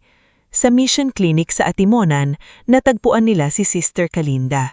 Matandang madre na may malumanay na boses, ngunit halatang maraming pinagdaanan. "Hinahanap niyo ba si Elena Marzan?" tanong ng madre. "Opo," sabi ni Amaris. "Pero ang tunay niyang pangalan ay Eulendra Marquez." Napapikit si Sister Kalinda. Matagal niyang kinatakutan na darating ang araw na ito. Buhay po ba siya? Tumanggo ang nadre. Buhay. Pero ang tanong, handa ba kayong marinig ang sakit na matagal niyang kinimkim? Dinala sila ng nadre sa isang maliit na bahay sa likod ng klinik. Doon, sa beranda, nakita ni Amaris ang isang babaeng nasa katandaan na payat, maputla, ngunit may matang matalim at malungkot. Nagdidilig ito ng halaman nang dumating sila. "Elena," tawag ni Sister Kalinda, "may naghahanap sa'yo." Nang marinig ng babae ang pangalan ni Sander, nabitawan nito ang pandilig. "Anong nangyari sa anak ko?" nanginginig nitong tanong. Hindi na kailangan ni Amaris ng karagdagang patunay. Ang paraan pa lang ng pagbigkas nito sa salitang, "anak ko," ay sapat na. Umupo sila sa loob ng bahay. Doon ikinuwento ni Eulendra ang lahat, kung paano niya natuklasan ang anomalya sa Montecero Holdings, kung paano siya pinagbantahan, kung paano ipinanganak si Sander sa gitna ng takot, at kung paano siyang pinaniwala ang mamamatay ang bapa kapag ipinaglaban niya ito. Ikinuwento niyang minsan siyang nagtangkan lumapit sa mansyon, ngulit pinaharangan siya ng mga tauhan ni Doña Violanta. "Sabi niya sa akin," imiyak na sabi ni Eulendra, "kung mahal mo ang anak mo, lalayo ka. Dahil kapag ginulo mo ang pamilyang ito, hindi mo na siya makikitang huminga." Napahawak si Amaris. "Hindi ko siya iniwan dahil ayaw ko sa kanya. Iniwan ko siya dahil naniwala akong iyon lang ang paraan para mabuhay siya." Ipinakita ni Amaris ang video recording, ang sulat ni Don Lariano at ang mga narinig niya. Nanginginig na hinawakan ni Eulendra ang lumang sulat. "Akala ko kinalimutan niya ako," bulong nito. "Akala ko ginamit lang nila ako at itinapon." "Hindi po," sabi ni Amaris. "Sinubukan kayong protektahan ni Don Lariano, pero ngayon nasa panganib si Sander. Papipirmahin siya sa papeles na pwedeng kunin sa kanya ang kontrol sa mana niya." Tumayo si Eulendra. Mahina ang katawan pero matibay ang boses. "Kung kailangan kong harapin sila, haharap ako. Matagal na akong patay sa takot. Panahon na para mabuhay bilang ina." Pagbalik ni Amaris sa Maynila, bitbit niya ang mas mabigat na katotohanan. Ngunit habang palapit sila sa mansyon, tumawag si Sander. Galit at nasasaktan ang boses nito. "Nasaan ka?" "Sander, pauwi na ako. May kailangan akong sabihin." "Si Nico ba ang kasama mo?" Natigilan si Amaris. "Paano mo nalaman?" "Idalia sent me photos. Ikaw, si Nico at Temyong. Nasa kung saan-saan kayo. Amaris, ano ba talaga ang nangyayari?" Napapikit si Amaris. Gumalaw na ang mga kontrabida. Sinisiraan na siya. "Sander, makinig ka sa akin. Please, pag-usapan natin pagdating ko." "Pagod na ako, Amaris. Pagod na akong hindi ko alam kung kanino ako maniniwala." Naputol ang tawag. Pagdating sa mansyon, sinalubong siya ng malamig na tingin ni Doña Violanta. Nasa sala si Sander, nakatayo malapit sa fireplace. Naroon din sina Corvin, Idalia at Manang Otilia na halatang kinakabahan. Finally, sabi ni Idalia, dumating na ang bida. Tumingin si Sander kay Amaris. Sabihin mo sa akin ang totoo, may tinatago ka ba? Huminga ng malalim si Amaris. Alam niyang ito na ang oras. Hindi na niya mapoprotektahan si Sander sa sakit sa pamamagitan ng pagtatago. Ang tanging paraan para iligtas siya ay ipakita ang buong sugat. Oo, may tinatago ako, pero hindi para saktan ka, para iligtas ka. Kinuha niya mula sa bag ang tablet, ang flash drive, ang sulat ni Don Lariano at ang kopya ng pahayag ni Yulendra. Namutla si Doña Violanta. Anong kalokohan nito? Hindi siya pinansin ni Amaris. Tumingin siya kay Sander, nanginginilid ang luha. Sander, bago mo ako husgahan, panoorin mo muna ito. Pinindot niya ang video. Narinig sa buong sala ang boses ni Corvin. Kapag nakuha natin ang kontrol sa trust fund ni Sander, wala nang makakahabol. Sumunod ang boses ni Doña Violanta. Hindi niya kailangang malaman. Sa mata ng mundo, anak ko siya. At ang huling boses ni Corvin. Hindi anak sa dugo si Sander, pero siya ang piniling tagapagmana ni Laureano. Parang tumigil ang mundo. Hindi gumalaw si Sander, hindi siya nagsalita. Nakatingin lang siya sa screen habang unti-unting nauubos ang kulay sa mukha niya. Mama, bulong niya halos hindi marinig. Ano ito? Tumayo si Doña Violanta. Editado yan! Gawa-gawa niya yan para sirain tayo. Inilagay ni Amaris ang sulat. Ito ang sulat ni Don Lariano. At ito ang pangalan ng tunay mong ina, Yulendra Marquez. Buhay siya, Sander. Nailing si Sander. Hindi pwede. Luwapit si Amaris, pero atras siya. Hindi dahil galit kay Amaris, kundi parang hindi na niya alam kung saan kakapit. Buong buhay ko, nanginginig ang boses niya. Buong buhay ko, tinawag kitang mama. Tumingin siya kay Doña Violanta. Totoo ba? Nanatiling matigas ang mukha ng matanda, ngunit nanginginig ang kamay nito. Pinalaki kita, sabi ni Doña Violanta. Binigyan kita ng pangalan, edukasyon, buhay. Pero hindi katotohanan, sagot ni Sander. Pumutok na ang boses. Sumabat si Corvin. Sander, huwag kang magpadala. Manipulasyon nito ni Amaris. Hindi mo ba nakikita? Gusto niyang mapa sa kamay ang yaman mo. Biglang humarap si Sander kay Corvin. Tumahimik ka. Nagulat ang lahat. Sa unang pagkakataon, hindi natahimik ang dating sunod-sunurang anak ng Montesero. Lumapit siya kay Doña Violanta, nanginginig ng galit at sakit. Bakit? Tanong niya. Bakit ninyo ginawa ito sa akin? Sumagot si Doña Violanta, matigas pa rin ang boses. Dahil kung hindi ko ginawa, matagal ka nang ginamit ng tunay mong ina para agawin ang lahat sa amin. Hindi siya nang agaw, siya ang inagawan ng anak, ng buhay, ng pangalan. Doon biglang lumapit si Doña Violanta at sinampal si Amaris. Malakas ang tunog sa buong sala. Napahawak si Amaris sa pinsin niya. Bago pa makalapit si Sander, tumayo sa gitna si Manang Otilia, umiiyak. Tama na, Donya, sigaw nito. Tama na ang kasinungalingan. Matagal na kayong kinain ng galit ninyo. Nagulat si Doña Violanta. Otilia, huwag mong kalimutan kung sino ang nagpapakain sa'yo. Hindi ko nakakalimutan, sagot ng matanda. Pero mas hindi ko makalimutan ang batang iyak ng iyak noon sa nursery, habang ang tunay niyang ina ay nasa labas ng gate, nagmamakaawang makita siya. Napayuko si Sander, parang sinaksak sa dibdib. Hindi na nagsalita si Doña Violanta. Sa halip, tumingin ito kay Corvin. Parang sa isang tingin lang ay nagkaintindihan sila. Biglang hinablot ni Corvin ang tablet mula sa mesa. Corvin! Sigaw ni Amaris. Tumakbo ito katungo sa hallway, ngulit hinarang siya ni Temyong sa may pinto.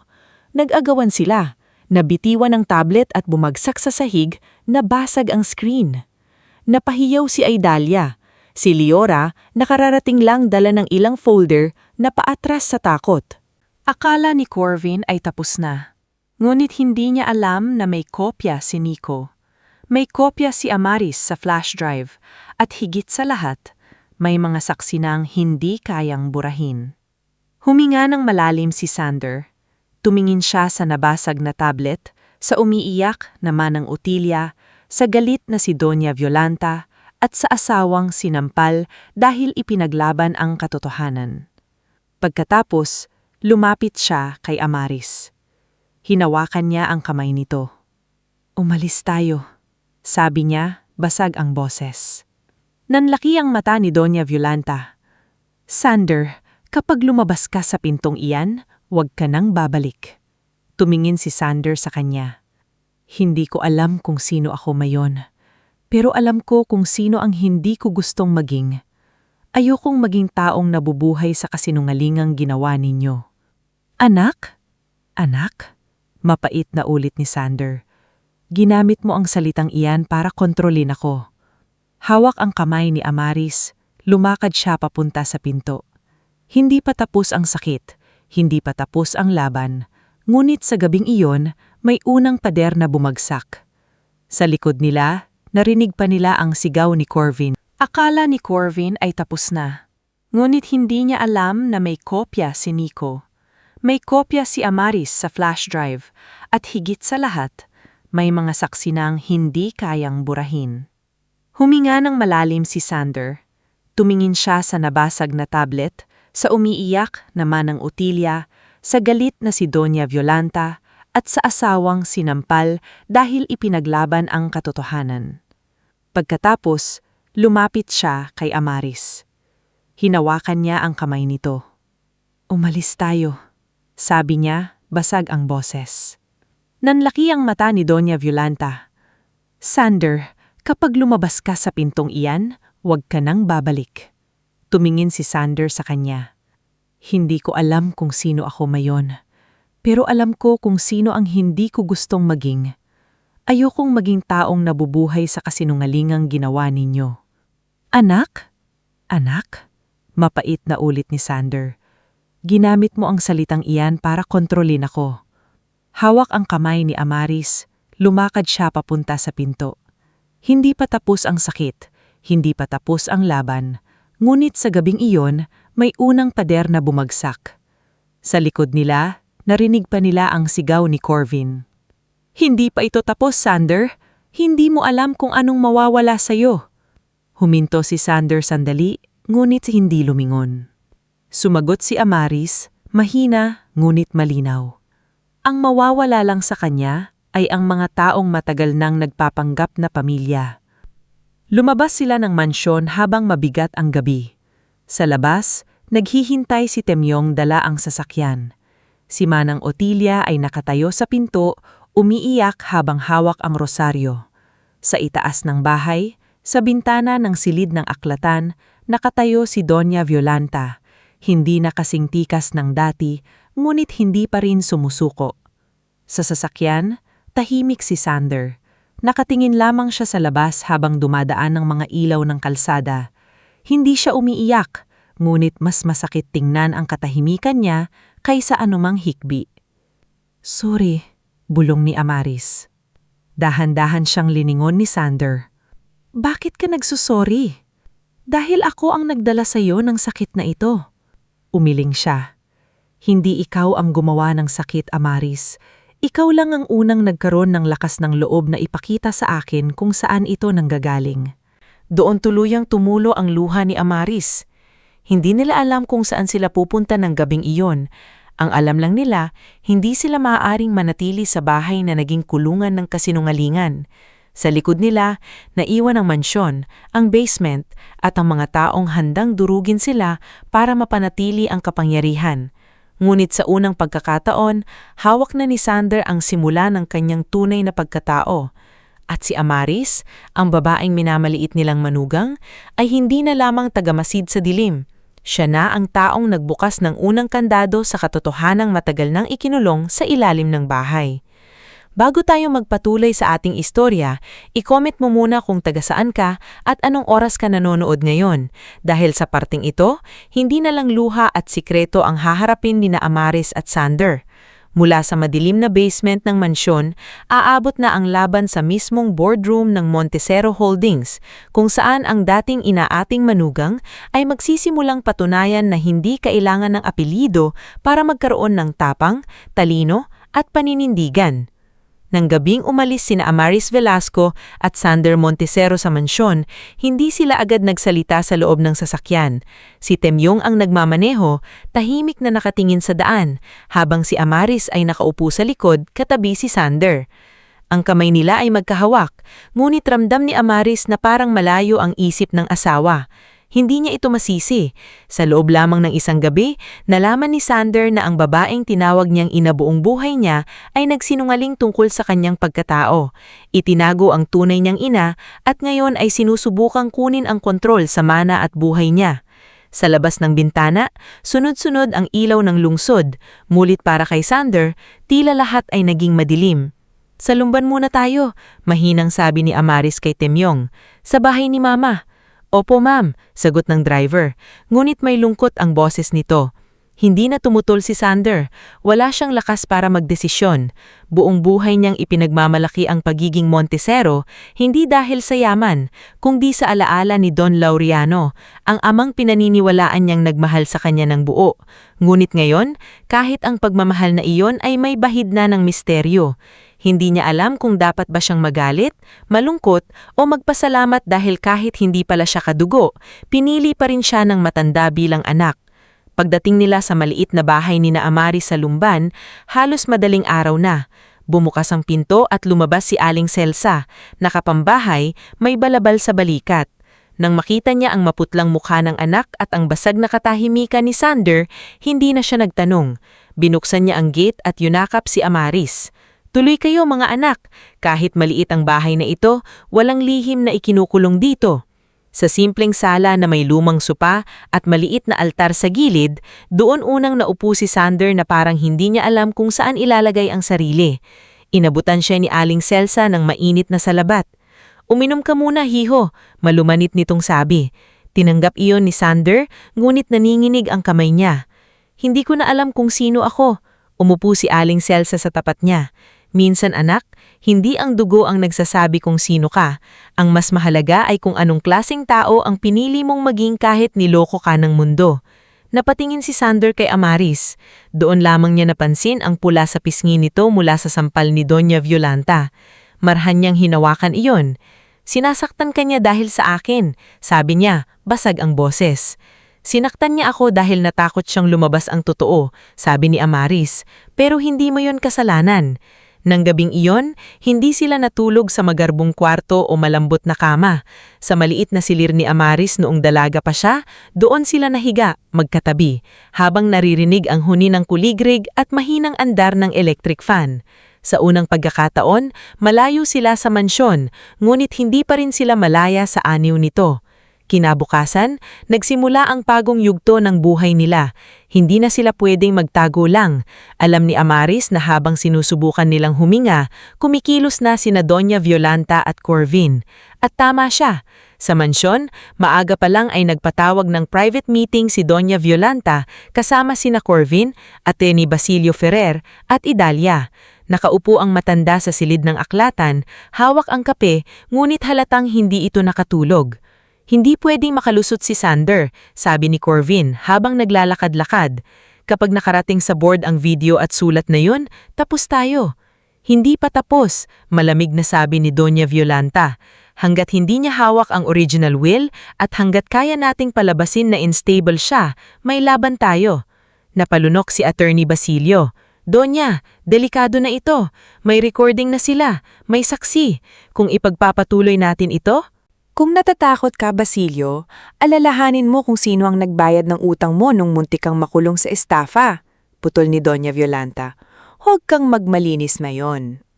Napayuko ang abogado. Si Idalia naman ay nakangisi habang hawak ang cellphone.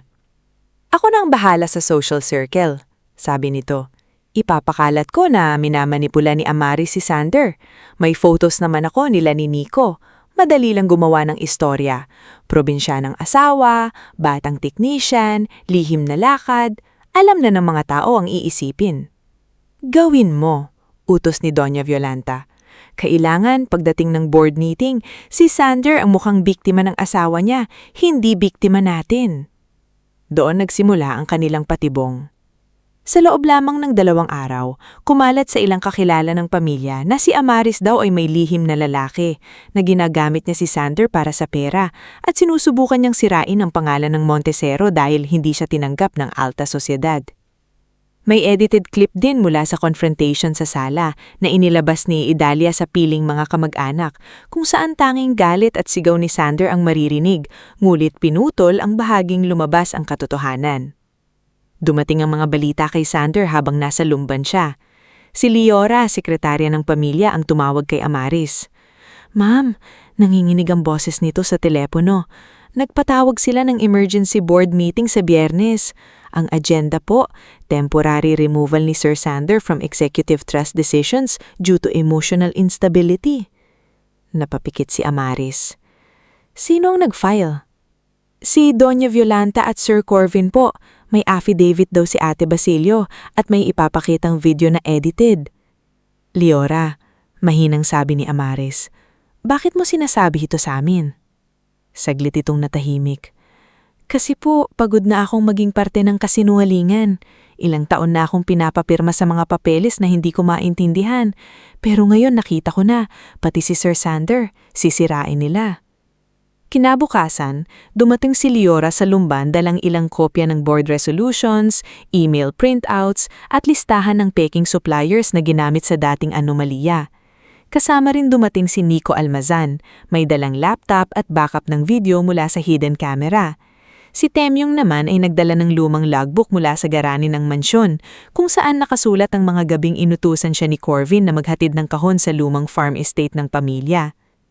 Sa maliit na hapag ni Aling Celsa, kumalat ang mga papeles na dating itinago sa malalaking opisina.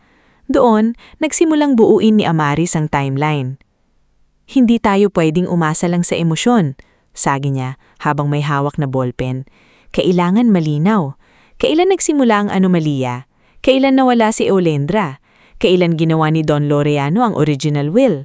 Kailan ilinipat ang mga kahon sa farm estate? Kailan pinipirmahan kay Sander ang trust restructuring?" Napatingin si Sander sa kanya. Sa kabila ng pagod at sakit, nakita niyang ibang anyo ni Amaris. Hindi na ito ang tahimik na babaeng pinipilit makibagay sa mansyon. Sa maliit na bahay na iyon, nakaupo siya sa gitna ng mga testigo, papeles at ebidensya. Mahinahon ngunit matatag. Para siyang guro na nagtuturo sa klase, isa-isang inaayos ang kaguluhan hanggang maging malinaw sa lahat. "Natatandaan ko," sabi ni Temyong habang tinitingnan ng logbook, "nung gabing bago mamatay si Don Laureano, pinapunta ako ni Corvin sa farm estate. 3 kahon ang dala ko. Sabi niya, lumang papeles lang daw. Pero nung ibinaba namin, may laman na sealed envelopes at hard drive." "May record ka ng date?" tanong ni Amaris. "Dito." Itinuro niya ang pahina. Si Leora naman ay naglabas ng email printout.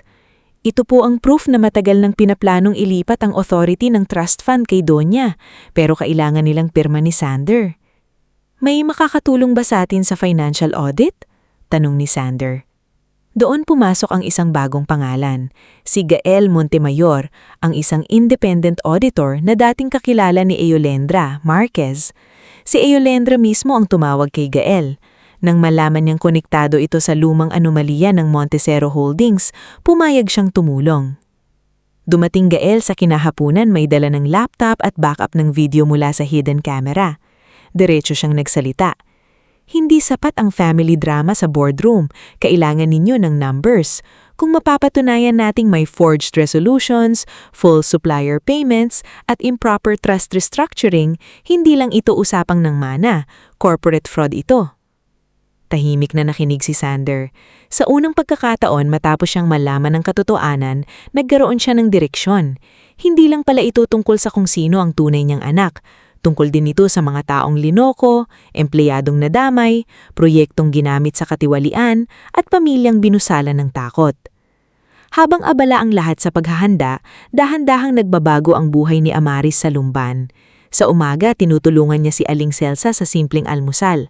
Pagkatapos, nagbubukas siya ng maliit na reading session para sa mga batang kapitbahay na walang tutor. Nang una, 3 lang ang dumating. Kinabukasan, 5. Pagkalipas ng 1 linggo, halos 10 na silang nakaupo sa lumang banig sa sala, nagbabasa ng alpabeto at kwento. "Teacher Amaris," Sabi ng isang batang si Mikael Jun, "Babalik pa po ba kayo sa malaking bahay?" Napangiti siya ng malungkot. "Hindi ko alam, pero kahit saan ako mapunta, magtuturo pa rin ako." Nakita iyon ni Sander mula sa pintuan. Sa gitna ng pinakamabigat na laban sa buhay nila, nagagawa pa rin ni Amaris na magbigay ng liwanag sa mga bata. Doon niya naunawaan kung bakit ito naging malakas. Hindi dahil wala itong takot, kundi dahil kahit natatakot, hindi nito kinakalimutan kung sino ang kailangan nitong tulungan. Isang gabi, bago ang board meeting, kinausap ni Sander si Yulendra sa video call. Hindi pa rin madali ang usapan nilang mag-ina. May pagitan pa rin ng maraming taon, ng nawalang alaala, ng mga kaarawan at Paskong hindi nila pinagsaluhan, ngunit nang makita ni Sander ang luha ni Yulendra, unti-unting nabasag ang pader sa dibdib niya. "Hindi ko alam kung paano ka tatawagin," sabi ni Sander. "Hindi mo kailangang madaliin," sagot ni Yulendra. "Kahit pangalan ko lang muna, kahit Yulendra lang. Ang mahalaga, alam mo na hindi kita iniwan dahil hindi kita mahal."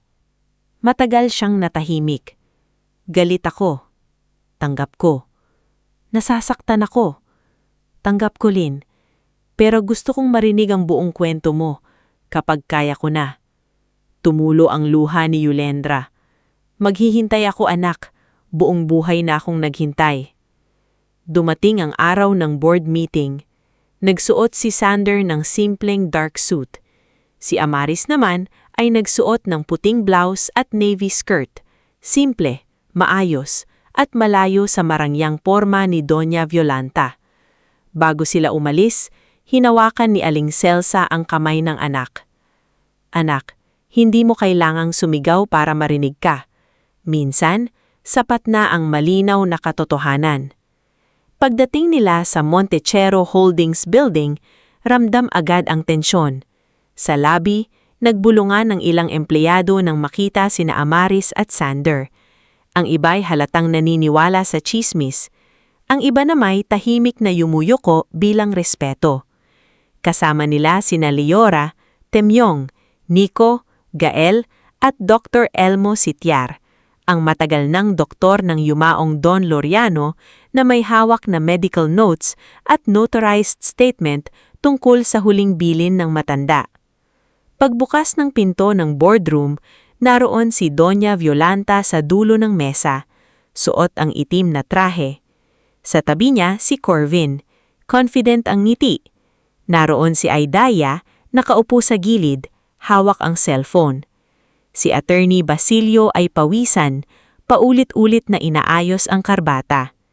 Sa paligid ay ang mga board members, sina Ramona C. Quintos, Federico Lacuesta, Anselmo Vidanes, at Brigida Tan, mga taong sanay sa pera at kapangyarihan. "Late kayo," sabi ni Doña Violanta. "On time kami," sagot ni Sander, kalmado ngunit malamig. Nagsimula ang meeting sa presentasyon ni Corvin. Ipinakita niya ang edited video ng confrontation sa mansyon kung saan makikitang galit si Sander at umaalis sa bahay. Pagkatapos ay binasa ni Attorney Basilio ang rekomendasyon na pansamantalang alisin si Sander sa trust decisions dahil unamang sa emotional instability at possible manipulation ng kanyang asawa.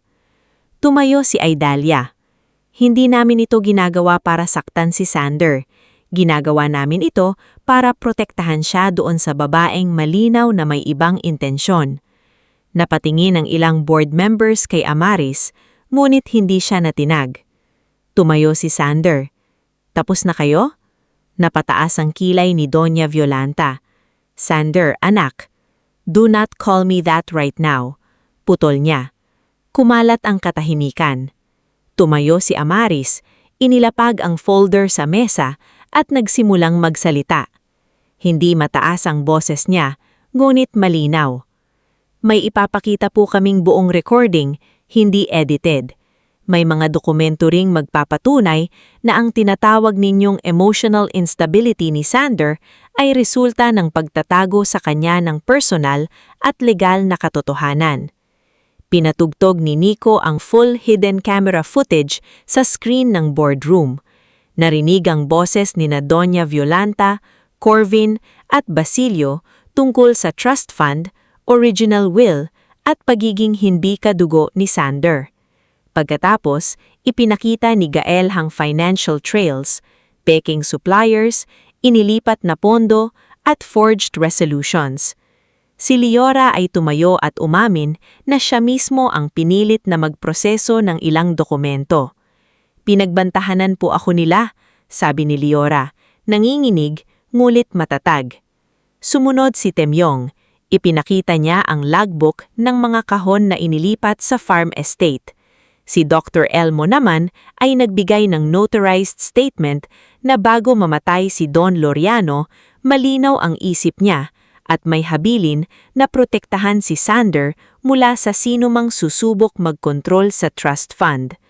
Lalong namumutla ang attorney Basilio nang tanungin siya ng board member na si Ramona C. Quintos kung totoo ang mga dokumento, hindi na niya kinaya. Totoo. Totoo ang recording. Totoo ang original will. Pinilit akong itago ang ilang papeles. Pinagbantahanan ako ni Doña Violanta gamit ang lumang kaso ko. Napatayo si Doña Violanta. Basilio. Ngunit huli na. Bumagsak na ang unang pader ng patibong. Si Corvin naman ay biglang tumayo at itinulak ang upuan. This is absurd. Lahat kayo nagpapagamit sa probinsyanang yan. Sa unang pagkakataon, humarap si Amaris sa kanya ng walang takot. Kung probinsyana ang tawag mo sa taong marunong lumaban ng patas, tatanggapin ko iyon. Pero ang hindi ko tatanggapin ay ang palalabasin mong baliw ang asawa ko para makuha ang hindi sayo. Napasinghap si Idalia. Si Sander ay tumayo sa tabi ni Amaris. Hindi para ipagtanggol siya dahil kaya na niyang tumayo, kundi para ipakita sa lahat na magkasama sila. Matapos ang mahabang deliberation, nagpa siya ang board na isuspend muna ang access ni Doña Violanta at Corvin sa trust-related decisions at simulan ang independent investigation. I-freeze rin ang disputed accounts habang sinusuri ni Gael at ng legal team ang fraud. Hindi pa iyon final victory, ngulit malaking pagkatalo iyon sa kampo ni Doña Violanta. Habang nagkakagulo ang boardroom, palihim na lumabas si Corvin. Napansin iyon ni Temyong at sinundan niya hanggang sa private records room. Doon nakita niyang binubuksan ni Corvin ang cabinet at kinukuha ang ilang hard drives. "Sir Corvin!" sigaw ni Temyong. Tinulak siya ni Corvin at tumakbo patungo sa emergency exit. Hindi agad siya nahuli. Nang nakarating sina Sander at Amaris, wala na ito. Dala ang ilang hard drives na posibleng naglalaman ng huling ebidensya mula sa opisina ni Don Lariano Montesero. Sa boardroom, naiwan si Doña Violanta na nakaupo, nanginginig ang kamay, ngunit pilit pa ring matigas ang mukha. "Ginawa ko ito para mabuhay ang pangalan ng Montesero," sabi niya, halos babulong ngunit puno ng galit. "Hindi ninyo naiintindihan ang sakripisyo ko." Tumingin sa kanya si Sander. Hindi na galit ang mukha nito.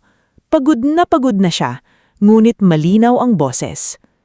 "Hindi pangalan ng pamilya ang iniligtas mo. Sarili mong kontrol ang pinrotektahan mo." Hindi sumagot si Doña Violanta. Sa unang pagkakataon, wala siyang maibatong salita. Paglabas ni Amaris at Sander sa building, hindi sila nagdiwang.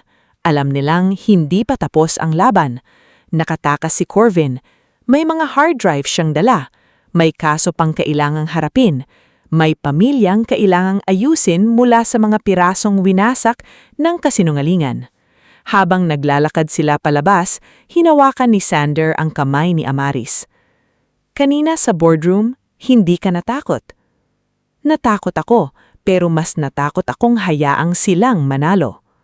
Huminto si Sander at tinignan siya. Dati, akala ko ako ang magdadala sa'yo sa mas magandang buhay, pero ikaw pala ang magtuturo sa akin kung paanong mabuhay nang hindi nakatali sa pangalan, pera o takot. Napangiti si Amaris, may luha sa mga mata. Hindi pa tayo tapos. Alam ko, pero sa unang pagkakataon, hindi na ako ang nag-iisa. Sa malayo, nagsisimula ng dumilim ang langit, ngulit hindi na iyon katulad ng dilim ng basement. Ito ay dilim bago ang panibagong umaga. Isang umagang kailangan pa nilang ipaglaban, ngunit ngayon ay may hawak na silang katotohanan, kakampi at lakas ng loob na hindi na kayang ikulong ng kahit sinong Montesero.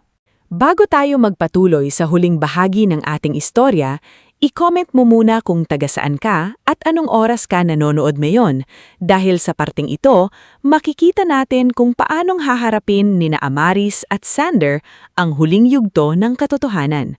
Hindi na ito tungkol lamang sa basement, mansyon o boardroom. Ito na ang panahon kung saan bawat kasinungalingan ay kailangang may kapalit, bawat sugat ay kailangang harapin, at bawat taong nasaktan ay kailangang pumili kung mananatili ba sa galit o magsisimulang muli. Pagkatapos ng matinding pangyayari sa boardroom ng Montesero Holdings, hindi naging madali ang sumunod na mga araw para kina Amaris Velasco at Sander Montesero. Akala ng iba, kapag lumabas na ang katotohanan, agad nang gumagaan ang buhay. Ngunit sa realidad, may mga katotohanan kapag nabuksan ay parang sugat na matagal nang nagnanana. Kailangan munang linisin, kahit masakit, bago tuluyang maghilom. Nakatakas si Corvin mula sa building dala ang ilang hard drives na galing sa private records room ng yumaong Don Lariano Montesero. Hindi nila alam kung ano ang laman niyon. Maaring mga kopya iyon ng financial trails, maaring lumang komunikasyon tungkol kay Eulendra Marquez, o maaring mga ebidensya na kayang gamitin ni Corvin para baligtarin ang kaso. Mula ng araw na yon, mas naging maingat sina Amaris at Sander. Hindi na sila bumalik sa mansyon, nanatili sila sa Lumban sa maliit na bahay ni Aling Celsa, kung saan kahit masikip ay payapa, at kahit simple ang pagkain sa mesa ay walang kasinungalingang nakahain kasama ng kanin. Sa umaga, si Sander ay nakikipag-usap sa mga abogado at independent auditors. Sa hapon, binabasa niya ang mga dokumento na dati ay ayaw niyang pakialaman dahil sobra ang tiwala niya sa ina at sa abogado ng pamilya. Sa gabi, tahimik siyang nakaupo sa harap ng bahay ni na Amaris na nakatingin sa kalsadang dinaraanan ng tricycle na parang hinahanap sa ingay ng simpleng buhay ang sarili niyang matagal nang nawala. Isang gabi, lumapit sa kanya si Amaris dalang 2 tasa ng kape. Hindi ka pa rin natutulog? Mahinang sabi niya. Tinanggap ni Sander ang tasa. Kapag bumipikit ako, naririnig ko pa rin yung recording. Naririnig ko si Mama, si Corvin. Naririnig ko yung salita nilang hindi anak sa dugo. Umupo si Amaris sa tabi niya. Masakit talaga iyon. Hindi ko alam kung saan ako magsisimula, sagot ni Sander. Buong buhay ko, alam kong ako si Sander Montesero, anak ni Don Laureano, anak ni Doña Violanta, tagapagmana ng pamilya. Tapos biglang kalahati pala noon, itinuro lang sa akin para hindi ako magtanong. Hinawakan ni Amaris ang kamay niya. Ang pangalan mo, hindi nila kayang burahin, pero hindi rin nila dapat ginamit iyon para ikulong ka. Hindi agad sumagot si Sander. Sa malayo, may batang tumatawa habang hinahabol ang aso sa kalsada. Simple lang ang tunog pero iyon ang unang pagkakataon na nakaramdam siya ng katahimikan na hindi mabigat. Kinabukasan, dumating si Eulendra Marquez sa Lumban kasama si Sister Kalinda.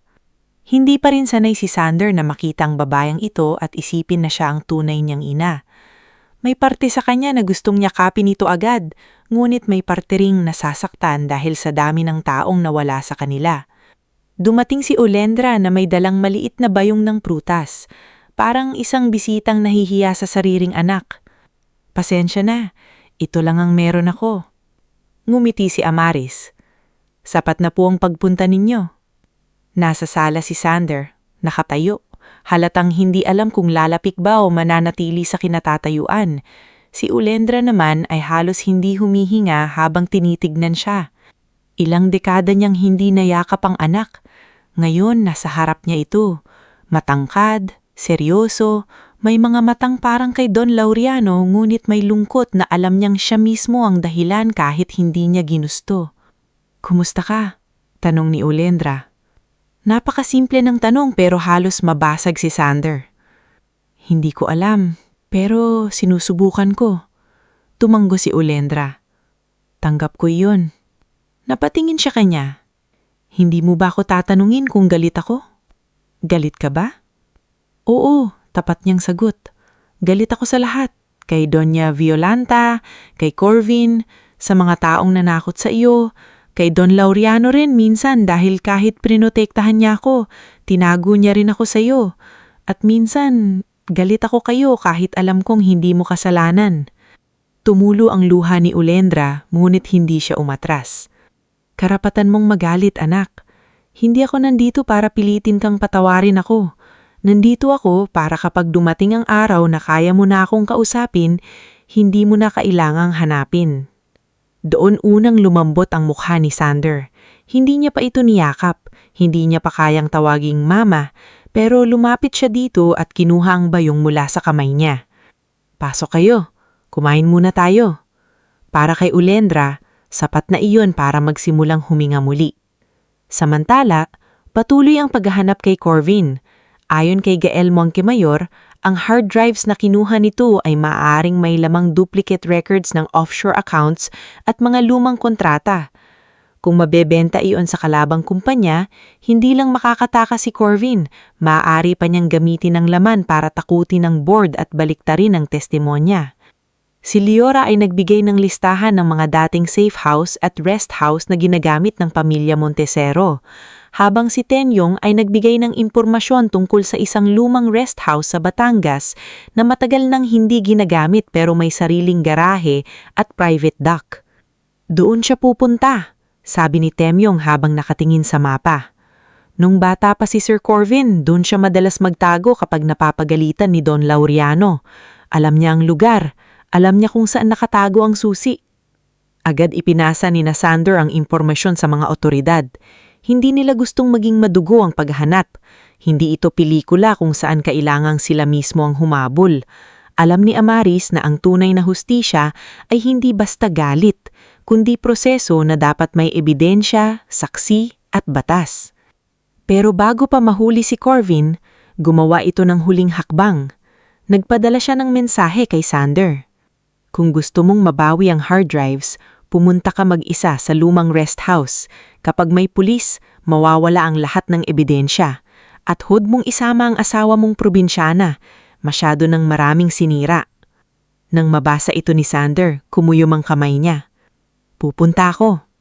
"Hindi," agad na sabi ni Amaris. "Kailangan kong tapusin ito." "Hindi mo kailangang patunayan ang tapang mo sa taong walang ibang alam kundi manakit lang.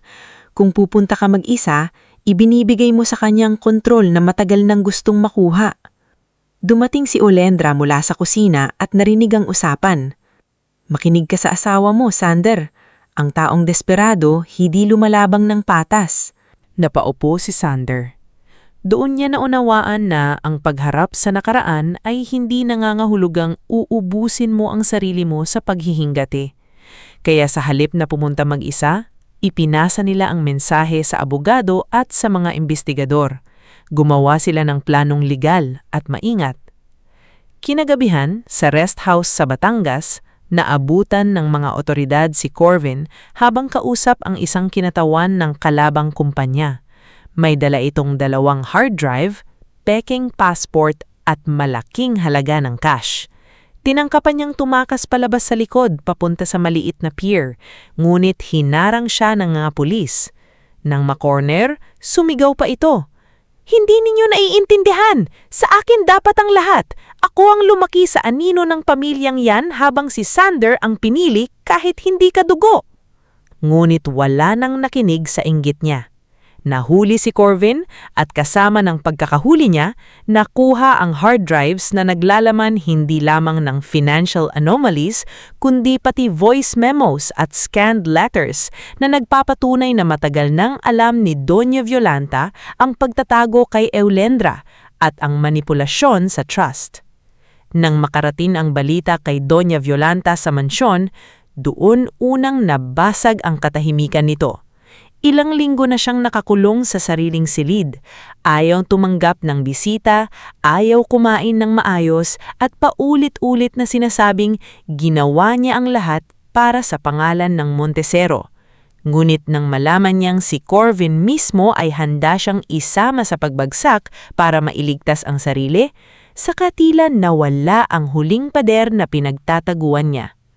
Dinalaw si Sander ilang araw bago ang unang malaking pagdinig. Isinama niya si Amaris, hindi para ipamukha ang panalo, kundi dahil ayaw na niyang pumasok sa bahay na iyon ng mag-isa.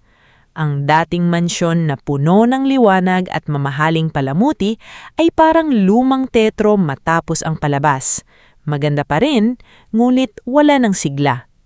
Sa silid ng aklatan nila nadatnan si Doña Violanta.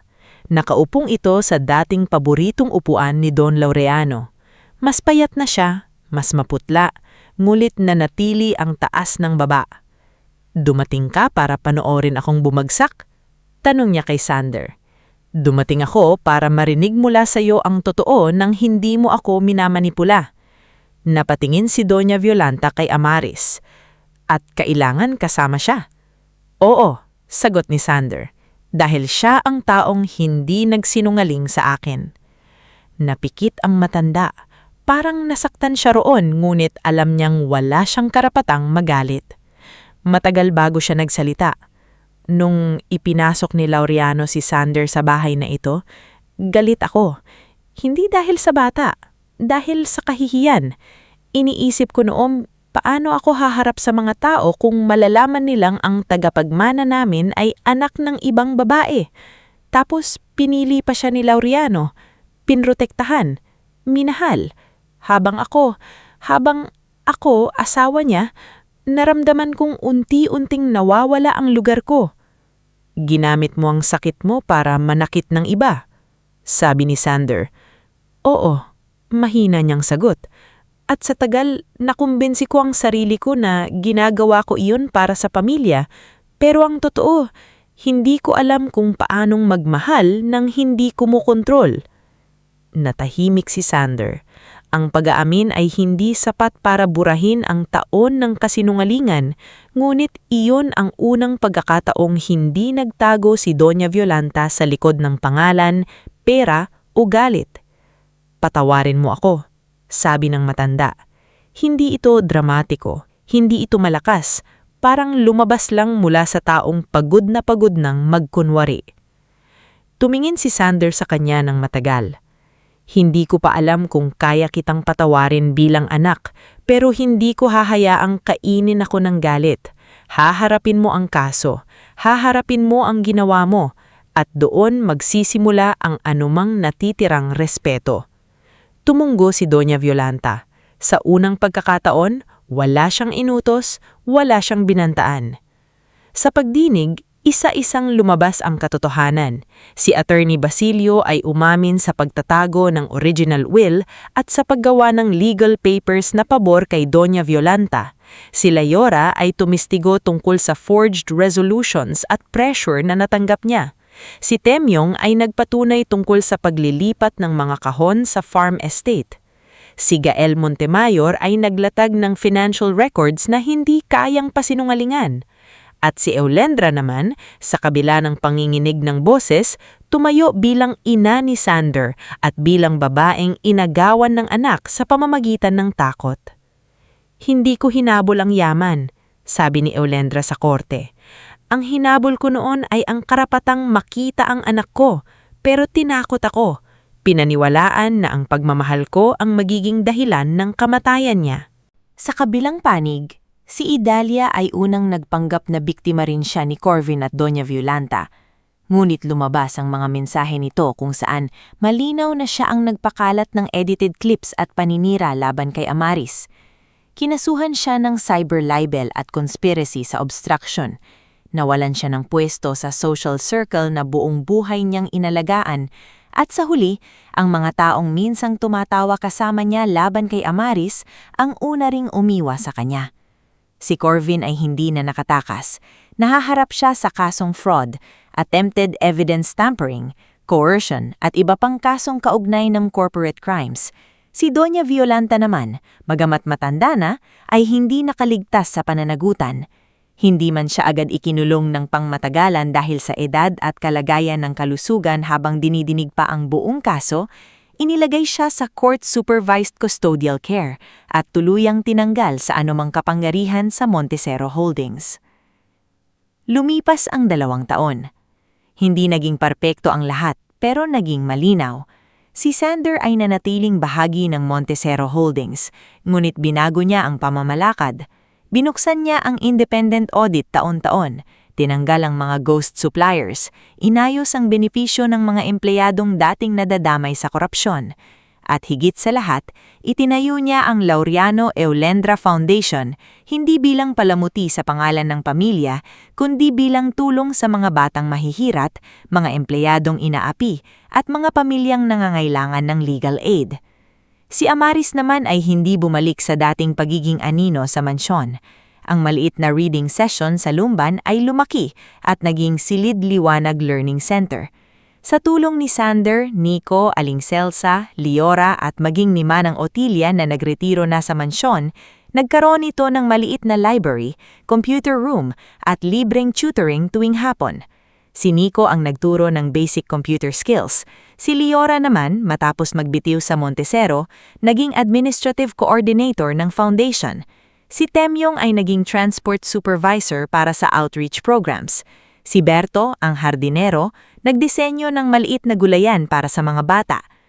Minsan habang nag-aayos si Amaris ng mga libro sa learning center, lumapit si Sander sa kanya. "May gusto akong ipakita sa iyo," sabi nito. Dinala siya nito pabalik sa lumang mansyon ng Montecero. Kinabahan si Amaris ng una dahil marami siyang masakit na alaala roon. Ngunit pagdating nila, iba na ang hitsura ng bahay. Wala na ang madilim na hallway na parang nagbabantay.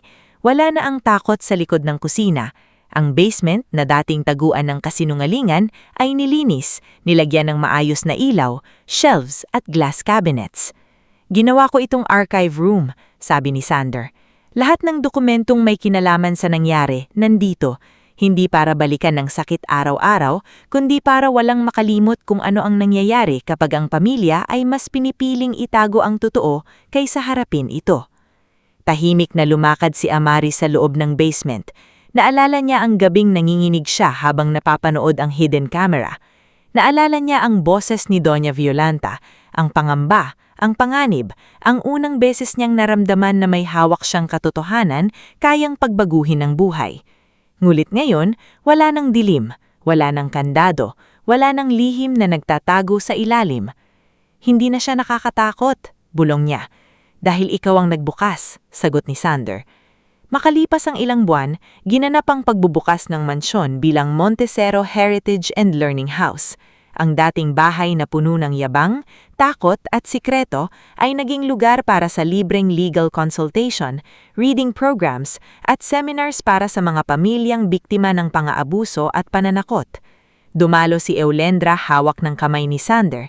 Hindi pa rin madali ang relasyon nila, ngunit nagiging mas magaan sa bawat pag-uusap, bawat hapunan, bawat pagkakataong pinipili nilang wag hayaan na nakawin pa ng nakaraan ang kasalukuyan. Sa harap ng mga bata, empleyado, dating kasambahay at mga kapitbahay mula sa Lumban, tumayo si Amaris para magsalita. Hindi siya sanay sa entablado, ngunit nung nakita niya si Aling Celsa sa unahan, si Manang Otilia na umiiyak habang hawak ang rosaryo, si Nico na nakangiti at si Sander na tahimik na sumusuporta, huminga siya ng malalim. Dati, sabi ni Amaris, akala ko ang tapang yung hindi ka natatakot, pero natutunan ko na ang tunay na tapang pala ay yung nanginginig ka na, pero ginagawa mo pa rin ng tama. Ang bahay na ito ay minsang naging simbolo ng lihim. Ngayon, sana maging simbolo ito ng liwanag, dahil walang pamilyang gumagaling sa kasinungalingan at walang taong dapat maliitin dahil lang tahimik siyang lumalaban. Palakpakan ng sumunod. Hindi ito palakpakan ng mayayamang bisita para sa pakitang tao. Ito ay palakpakan ng mga taong nakakita kung paano bumangon ang isang babae na minsang tinawag na probinsyana, minamaliit, sinampal at pinagbintangan, ngunit hindi kailanman bumitaw sa katotohanan. Sa huling eksena ng araw na iyon, magkatabing nakatayo sina Amaris at Sander sa harap ng dating basement door. Bukas na ngayon ito, maliwanag, at dinaraanan ng mga batang papinta sa archive exhibit. Akala ko noon, Sabi ni Sander, ang mana ko ay kumpanya, bahay at pangalan. Tumingin si Amaris sa kanya. At ngayon? Ngumiti siya ng marahan. Ngayon alam ko na ang pinakamahalagang naiwan sa akin ni Don Laureano ay hindi kayamanan, kundi pagkakataong piliin kung anong klaseng tao ang magiging ako kapag nalaman ko ang totoo. Humawak si Amaris sa kamay niya. At ano ang pinili mo? Tumingin si Sander sa mga batang nagbabasa sa loob ng dating mansyon. Kay Eulendra nakausap si Aling Celsa, kay Manang Otilia na tumutulong mag-abot ng merienda, at sa bahay na dati ay kulungan ng lihim, ngunit ngayon ay bukas sa lahat. Pinili kong hindi maging katulad nila, sagot niya. Pinili kong magsimula muli. At doon nagtapos ang mahabang bangungot na nagsimula sa isang basement. Hindi man nabura ang lahat ng sugat, natutunan ni Amaris at Sander na ang wakas ng kasinungalingan ay hindi laging paghihiganti. Minsan, ito ay pagtatayo ng mas mabuting tahanan mula sa guho ng lumang bahay. Isang tahanang hindi perpekto, ngunit totoo. Isang pamilyang hindi binubuo ng dugo lamang, kundi ng tapang, pagpapatawad, panananggutan, at pagmamahal na hindi kailangang magtago sa dilim.